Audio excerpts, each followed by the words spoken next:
Last lecture में हमने आपको डिस्कस किया था कि डिफरेंशियल इक्वेशन क्या होती है। ओके, उसका ऑर्डर क्या होता है, उसकी डिग्री क्या होती है। ओके, तो मैंने बताया था आपको कि हम कैसे पहचानते हैं कि किसी इक्वेशन की ऑर्डर और डिग्री क्या है, उसकी डेफिनेशन भी मैंने बताई थी। ओके, तो उसके लिए मैंने आपको बताया था कि कोई भी इक्वेशन होती है तो उसमें जो हाईयर डेरिवेटिव होता है, जितनी बार भी वो मैक्सिमम डेरिवेटिव उसको किया गया होता है, जैसे ये क्वेश्चन है या कोई सा भी क्वेश्चन है, तो इसमें ये 2 बार इसका डिफरेंशिएट हुआ होगा तो इसका ऑर्डर 2 होगा। ओके, और उस हायर वाले की जितनी पावर होती है, जैसे ये इसके ऊपर कोई स्क्वायर नहीं है, इसकी कोई पावर वैसे नहीं है, सिर्फ डेरिवेटिव है, तो इसकी पावर को डिग्री बोलते हैं। ओके, तो इसके ऊपर स्क्वायर नहीं है तो ये लीनियर है, यानी 1 है, तो डिग्री इसकी 1 हो गई। इसमें 2 बार डिफरेंशिएट हुआ होगा तो ऑर्डर 2 हो गया। इसके ऊपर कोई इसका स्क्वायर नहीं है तो डिग्री इसकी 1 हो गई। तो ऑर्डर बोलते हैं हायर डेरिवेटिव को। मैं एक बार फिर आपको लिख के बता देता हूँ अगर आप भूल गए हो तो, कि जब भी डिफरेंशियल इक्वेशन में आप कहेंगे ऑर्डर, जिसका मतलब होगा हाईएस्ट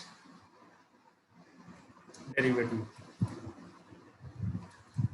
हर डेरिवेटिव वो होगा। ठीक है, और डिग्री की डेफिनेशन होगी पावर ऑफ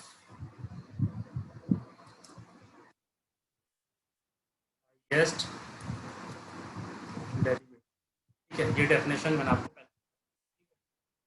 मैंने आपको बताया था कि अगर हमारे पास कोई क्वेश्चन है, जैसे ये नीचे गए हम, जिसकी ऑर्डर और डिग्री 1 है, ये क्या लिखा है पढ़िए। यानी अगर कोई क्वेश्चन है जिसकी ऑर्डर और डिग्री 1 है, ये देखिए, तो उसके सोल्व करने की ये मेथड होता है इन क्वेश्चन को। ओके, जो कि हमारी फर्स्ट यूनिट होती है। तो फर्स्ट यूनिट में क्या होता है, इसमें फर्स्ट यूनिट में ये है कि अगर कोई डेरिवेटिव डिफरेंशियल इक्वेशन है जिसका ऑर्डर फर्स्ट है, एक है, और डिग्री भी उसकी एक है, तो वो फर्स्ट यूनिट का क्वेश्चन होगा और उसको सोल्व करने के ये तरीके होंगे। मैंने बताया था वेरिएबल सेपरेबल होता है, होमोजेनियस, फिर रिड्यूसिबल टू होमोजेनियस। ठीक है, अब आप ये देखिए वेरिएबल सेपरेबल क्या होता है, ये मैंने आपको स्टार्ट कर दिया था। अब हम बता रहे हैं आपको वेरिएबल सेपरेबल क्या होता है। ठीक है, वेरिएबल सेपरेबल वो होता है, मैंने आपको ये क्वेश्चन कराए थे। वेरिएबल सेपरेबल ये होता है कि अगर आप किसी भी क्वेश्चन में डी वाई के साथ y को ला सकते हैं और dx के साथ x को लाना पॉसिबल हो रहा है, इस क्वेश्चन में पॉसिबल है।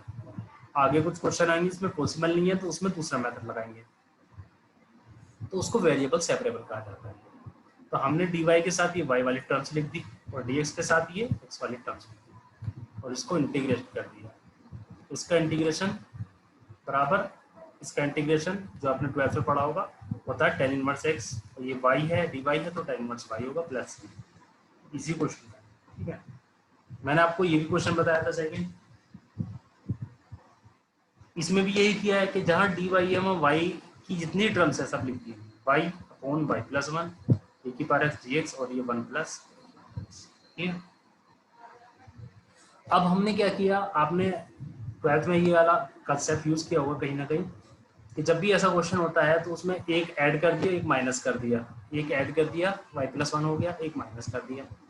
उससे फायदा ये होता है ये इससे कैंसिल आउट हो जाता है, 1 बचता है, और इसके अंदर मल्टीप्लाई करेंगे तो डी बन जाएगा, और इसके अंदर मल्टीप्लाई करेंगे तो y प्लस 1, ये y प्लस 1 एक ही बात होती है भाई, इजिकल टू। इसमें आपने ये भी इसका कंसेप्ट रहा होगा कि इसको सब्स्टिट्यूट मेथड से किया होगा जो इंटीग्रेशन के चैप्टर में। नीचे वाले को अगर t मानते हैं तो ये dt बन जाएगा, यानी इसको आपने मान लिया t। ओके, जब आपने इसको t मान लिया तो 1 का डिफरेंशियल 0, e के बार x का e की बार x होता है, और dx बराबर dt। तो ये जो ये ऊपर वाला पार्ट है ये dt में कन्वर्ट हो गया, इसकी जगह आ गया dt। ठीक है, यानी इस सब की जगह ये आ गया dt और इसकी जगह आ गया t, तो ये आ गया dt इसकी जगह, और इसकी जगह आ गया T. Okay, D t upon T का इंटीग्रेशन शायद आप सभी को पता होगा, आपने मैथ पढ़ी है, वो होता है log टी।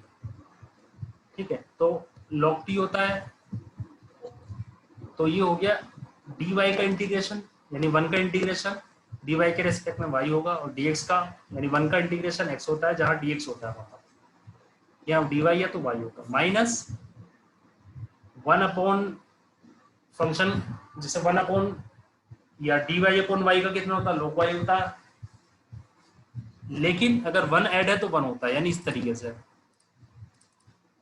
ये देखिए integration 1 upon x D x, इसका होता है कितना होता है, log x होता है, log x।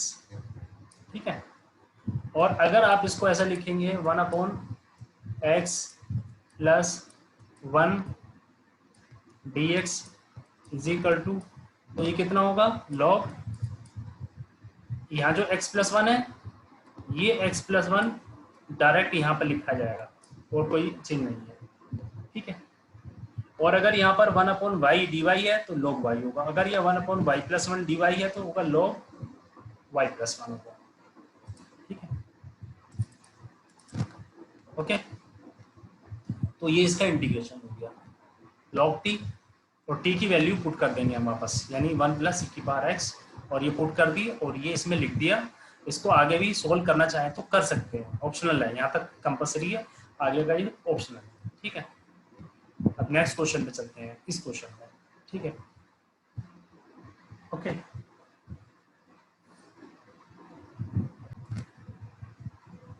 इस क्वेश्चन में हम सबसे पहले x प्लस वाई को t मान लेंगे, तो उसका डिफरेंशिएशन हम करेंगे, x का 1 होगा, इसका d y upon d x और is equal to d t upon d x, क्योंकि हमें जो है d y upon d x की रिक्वायरमेंट है यहाँ पर, देखिए, इसलिए हम लिखेंगे d y upon d x is equal to d t upon d x minus 1, और इसको हम यहाँ पर पुट कर दें। तो जब हमने इसको यहाँ पर पुट कर दिया तो यानी इसकी जगह, इस पूरे की जगह ये वाली वैल्यू अब आ जाएगी। ठीक है, ओके, और साइन इसकी जगह टी आ जाएगा, ये लेफ्ट हैंड साइड में लिख दिया, राइट हैंड से कोई फर्क नहीं है, तो यहाँ आएगा sine t plus cos t, और सामने आएगा इसकी जगह d t upon d x minus 1, यानी अब ये वेरिएबल टी में कन्वर्ट हो चुका है, यानी इसके अंदर, इस पूरी इक्वेशन के अंदर y कुछ भी नहीं है, सिर्फ t है इसके अंदर, ये x है, इसके अंदर 2 वेरिएबल है। अब d t upon d x is equal to हो जाएगा ये वैल्यू प्लस 1, ओके, ये वैल्यू प्लस 1। ठीक है, आपने साइन और कोस, साइन टू थीटा और कोस टू थीटा के फार्मूले जरूर पढ़े होंगे, ठीक है ना, तो उसका यूज करके इस बीज को हम आगे सोल्व कर सकते हैं। किस तरीके से,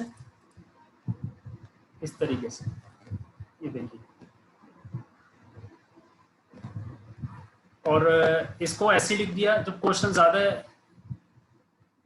होता है कि ये क्वेश्चन आधे पेज में आएगा, तो इसको हमने इसलिए ऐसे छोड़ दिया था कि इसको बाद में सोल्व कर देंगे। ठीक है ना, ठीक है, इसको जब भी ऐसा क्वेश्चन हम छोड़ते हैं जो क्वेश्चन ज्यादा लेंथी होता है, तो इंटीग्रेशन का निशान लगाते हैं उसमें, क्योंकि जब इंटीग्रेशन का निशान लगाते हैं तो वो इसका, यानी इसको, इस पार्ट को हमें सोल्व करना है, ये इसके बराबर आएगा, ये इसका मतलब है। ठीक है ना, ओके, इसको सोल्व करने का तरीका, एक फार्मूला होगा 2 cos square t by 2 minus 1, 1 से 1 कैंसिल हो जाएगा, और ये 2 cos स्क्वायर t बाई 2 बचेगा, और उसके बाद आगे ये सोल्व किया जाएगा। लेकिन इसको आप इस तरह से भी यहाँ लिख सकते हैं। सेकंड जो है आपका होमोजेनियस इक्वेशन होगा, आप वेरिएबल सेपरेबल आप आसानी से समझ गए हैं, लेकिन ये बिल्कुल उससे अलग होगा। ओके, जैसे मैंने आपको बताया था, जब भी आप कोई क्वेश्चन सोल्व करेंगे तो उसमें आप देखेंगे क्या क्वेश्चन मेरा वेरिएबल सेपरेबल से सोल्व हो जाएगा। अगर आपका क्वेश्चन वेरिएबल सेपरेबल से सोल्व नहीं होगा तो दूसरा मेथड आप यूज करेंगे। लेकिन आपको कैसे पता कि आपको दूसरा मेथड यूज करना है? आपको ऐसे पता होगा कि अगर आपका क्वेश्चन वेरिएबल सेपरेबल मेथड से सोल्व नहीं हो पा रहा है, वेरिएबल सेपरेट नहीं हो पा रहे हैं, जैसे ये क्वेश्चन देखिए आप, इस क्वेश्चन में जब आप d y upon d x निकालते हैं, जैसे हम पहले क्वेश्चन में निकालते थे, तो ये x y upon x square plus y square है। ये देखिए x square plus y square है। ऊपर के जितने भी क्वेश्चन थे उसमें ऐसा नहीं आया, यानी जितने भी क्वेश्चन आपने ऊपर डिस्कस किए हमने, ये देखिए उसमें कहीं x square plus y square नहीं था, कहीं एक्स प्लस वाई भी नहीं था। जहाँ पे था वो कॉमन लिया जा सकता था। और यहाँ पर कहीं ऐसा नहीं था कि एक्स वाला अलग और वाई वाला अलग करने में प्रॉब्लम आ रही है। लेकिन अब यहाँ पर प्रॉब्लम आएगी, तो अब क्या करेंगे हम, देखिए यहाँ पर एक्स और वाई को हम सेपरेट नहीं कर पा रहे हैं, नहीं कर पा रहे ना, बताइए कोई कंफ्यूजन। यानी हम dy के साथ y वाली टर्म्स नहीं ला सकते, ये dy है, यहाँ पर तो आप y ला सकते हैं नीचे, लेकिन ये x square plus y square ये वाला y यहाँ रह जाएगा और dx इधर ले आएंगे आप। यानी मेरे कहने का मतलब ये है कि अगर मैं इसे सोल्व करना चाहूंगा उस मेथड से, तो आप क्या करेंगे, आप यहाँ ये dy है आपका, और ये मान लिया y आप नीचे ले आते हैं, चलिए ठीक है, इज इक्वल टू ये dx सामने ले जाते हैं, मान लिया यहाँ x लिखा हुआ है, चलिए dx ले जाते हैं सामने, ठीक है, ये x है। तो ये x square plus y square को आप कैसे सेपरेट करेंगे, इसमें एक्स भी और वाई भी है। तो ये प्रॉब्लम है, जब भी ऐसी कोई प्रॉब्लम आएगी तो हम होमोजेनियस इक्वेशन का यूज करेंगे। होमोजेनियस इक्वेशन मेथड क्या होता है, इस समझिए, अगर आपके पास इसकी पावर कितनी है, x की 1 है, y की पावर कितनी 1 है, जो दोनों प्रोडक्ट में दोनों की पावर मिला के कितनी हो गई, 2 हो गई, क्लियर। इसकी पावर कितनी है 2, इसकी पावर कितनी है 2। जब भी किसी क्वेश्चन में जितनी भी टर्म्स है ऊपर की तरफ या नीचे की तरफ, सबकी पावर 2 होगी या 3 होगी या सबकी पावर 4 होगी या 1 होगी, यानी सेम होगी, तो उसका नाम होगा होमोजीनियस। क्योंकि होमोजीनियस का मतलब होता है इक्वल पावर, ठीक है। जैसे फॉर एग्जांपल अगर आपके पास ये इक्वेशन है कि dy upon dx is equal to x y dividing x square, या मैं इसे ऐसे लिख देता हूँ, समझने में थोड़ा आसानी होगी ऐसे करके, डिवाइडिंग एक्स स्क्वायर प्लस या माइनस वाई स्क्वायर। अब मुझे ये बताइए जितनी भी टर्म्स आ रही है उसकी पावर कितनी है, इसकी पावर कितनी है 2, क्योंकि ये प्रोडक्ट है, एक की पावर इसकी एक इसकी 2 हो जाती है। इसकी पावर कितनी है 2, इसकी पावर कितनी है 2, और आपको पता होगा ये प्लस लगा हुआ है तो दोनों अलग अलग माने जाएंगे, इसकी पावर 2 अलग है, इसकी पावर 2 अलग है, लेकिन जब ये मल्टीप्लाई होती है एक ही टर्म्स बोली जाती है, ठीक है। तो ये एक ही टर्म्स होती है, देखिए जैसे ये x है, ये y है, ये एक टर्म्स होगी, लेकिन अगर ये x है और ये y है, ये 2 टर्म्स होंगी, ठीक है। इसकी पावर कितनी मानी जाएगी, एक इसकी, तो इसकी पावर होगी 2 और इसकी पावर है 1। अगर मैं स्क्वायर कर दूं तो इसकी पावर है 2 और इसकी पावर भी 2, ठीक है। तो जब भी सबकी पावर सेम होगी तो उसका नाम होगा होमोजेनियस डिफरेंशियल इक्वेशन। तो आपको क्लियर हुआ होमोजेनियस की डेफिनेशन क्या है, क्योंकि अगर आपको डेफिनेशन क्लियर नहीं होगी तो फिर प्रॉब्लम आएगी। होमोजेनियस की डेफिनेशन ये है कि जिसमें सारी पावर सेम होगी, हर टर्म्स की पावर। लेकिन अब ये है कि इसकी रिक्वायरमेंट क्यों है, इसकी रिक्वायरमेंट तब होगी जब आपका क्वेश्चन वेरिएबल सेपरेबल से सोल्व नहीं होगा, तो आप जो है ये वाला मेथड अप्लाई करते हैं। लेकिन कंडीशन क्या है इसकी, कंडीशन ये होगी कि सबकी पावर सेम होगी। तो आप देखते ही क्वेश्चन को पहचान लेंगे सबकी पावर सेम है और ये वेरिएबल सेपरेबल से भी सोल्व नहीं होगा, तो ये होमोजेनियस इक्वेशन है। होमोजेनियस इक्वेशन का मेथड क्या होगा, इसका मेथड इजी है, कोई मुश्किल नहीं है ज़्यादा। इसका मेथड ये होगा कि सबसे पहले क्या करेंगे आप कि ये जो y है हर क्वेश्चन में, ये एक लाइन एक फिक्स है, हर क्वेश्चन में आप क्या करेंगे, जब भी होमोजेनियस मेथड से उस क्वेश्चन सोल्व करेंगे तो आपको पुट करना पड़ेगा y is equal to vx, जहां v कोई नया वेरिएबल होगा, ओके। तो अब इसका डिफरेंशिएट करेंगे आप, क्योंकि उसका डिफरेंशिएट भी करना पड़ता है जिसको आप पुट करते हैं। तो y का डिफरेंशिएशन होगा dy upon dx is equal to v x का 1 हो जाएगा, फिर प्लस का निशान x और v का dv अपॉन dx, क्योंकि ये कोई वेरिएबल है, ओके, कोई फंक्शन है, सॉरी, ठीक है।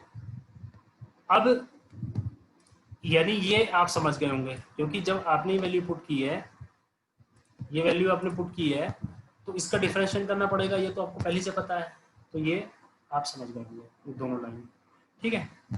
Put all these value into equation number 1, यानी इसको ऐसी इक्वेशन बना ली, तो ये जो वैल्यूज है इसको हम अब इसमें पुट कर देंगे। तो जहां dy अपॉन dx है वहां पर आप क्या लिखेंगे, v plus x D upon dx, और इजिकल टू, तो जहां x रहेगा ऐसी, जहां y है वहां लिखेंगे आप vx, और यहाँ आएगा vx, यानी आपका क्वेश्चन अब चेंज हो गया, ऐसा बन गया। ये देखिए, यानी आपने क्या किया कि जहां ये dy, ये क्वेश्चन 1 है, तो जहां पर ये देखिए ये जो dy अपॉन dx है, इसकी जगह हमारी ये वाली वैल्यू आई है, ये वाली, तो ये वैल्यू को हम उठा के यहाँ रखेंगे, और यही हमने किया, देखिए ये आ गया, तो v plus x d v upon d x आ गया, इजिकल टू का निशान आ गया, x आ गया ये वाला, ये जो y है y की जगह लिखेंगे vx, तो y की जगह लिख दिया vx, डिवाइडिंग बाय, ये डिवाइडिंग बाय एक्स स्क्वायर, ये एक्स स्क्वायर, y की जगह आएगा vx का स्क्वायर, ये आ गया, ठीक है। अब नेक्स्ट लाइन क्या होगी, नेक्स्ट लाइन ये होगी, हर क्वेश्चन में ये सेम होगा, नेक्स्ट लाइन ये होगी, एक्स स्क्वायर हो गया, यहाँ पर एक्स स्क्वायर कॉमन ले लेंगे ऊपर नीचे से, जब एक्स स्क्वायर कॉमन लेंगे तो यहाँ बचेगा v, और यहाँ बचेगा 1 प्लस v स्क्वायर, सभी को पता है, ये कैंसिल आउट हो गया, ओके। नेक्स्ट स्टेप में क्या करेंगे, इसमें नेक्स्ट स्टेप में ये करेंगे कि वेरिएबल सेपरेट, क्योंकि हमारा एम होगा कि होमोजेनियस से सोल्व करने के बाद ये वेरिएबल सेपरेट से अब सोल्व हो जाए, ठीक है। तो अब हम क्या करेंगे, ये जो v है उधर भी v की टर्म से, तो v वाले एक साथ ले जाएंगे, जैसे वेरिएबल सेपरेबल में करते हैं, तो इस v को हमने उधर भेज दिया, तो ये इतना आ गया, और ये ऐसे रहेगा, क्लियर। अब क्या करेंगे, v, ये एलसीएम लेंगे, एलसीएम सभी को पता है, v 1 प्लस वी स्क्वायर और 1 प्लस वी स्क्वायर। अब एलसीएम ले लिया, इसके अंदर मल्टीप्लाई की, तो ये कैंसिल्ड आउट हो गया, और बचा इतना minus v3 upon 1 plus v square बचेगा, और ये x d v upon d x. अब क्या करेंगे, अब हम इसको वेरिएबल सेपरेबल करेंगे, इसको कैसे पता, क्यों, क्योंकि हमारा जो क्वेश्चन है होमोजीनियस से क्वेश्चन सोल्व नहीं होता, बल्कि होमोजीनियस से क्वेश्चन चेंज होकर वेरिएबल सेपरेबल की कैटेगरी में आ जाता है। जब कोई क्वेश्चन वेरिएबल सेपरेबल की कैटेगरी में आएगा तो वेरिएबल को सेपरेट करके उसको सोल्व करते हैं। जैसे फॉर एग्जांपल यहाँ पर आप dv के साथ आप v ला सकते हैं, v वाले टर्म्स, और dx सामने जाएगा तो उसके साथ x वाले टर्म जाएगी, यानी इस तरीके से। ये देखिए, ये देखिए, यानी हमने क्या किया, 1 प्लस वी स्क्वायर इधर आ गया, और v3 नीचे आ गया, और dv यहीं रहा, और dx सामने आ गया, और x, तो यही ये लाइन यहाँ पर लिखी हुई है। ये देखिए, 1 plus v square dv upon v3 is equal to dx सामने चला गया, x, और एक कांस्टेंट तब ऐड कर देते हैं जब ये इंटीग्रेशन का निशान लगाना शुरू करते हैं, क्योंकि सोल्व करने के लिए आपको इंटीग्रेशन का निशान लगाना पड़ता है, तभी तो dv से, तभी तो इंटीग्रेशन होगा, तभी तो सोल्व होगा। सोल्व करते हैं, सोल्व का मतलब ये dx हट के dx की टर्म्स आएंगी, ओके। अब इसको हमने 1 अपॉन वी क्यूब को अलग लिख लिया, v square upon v cube, यानी तो पावर कैंसिल हो गई, इसको लिख दिया।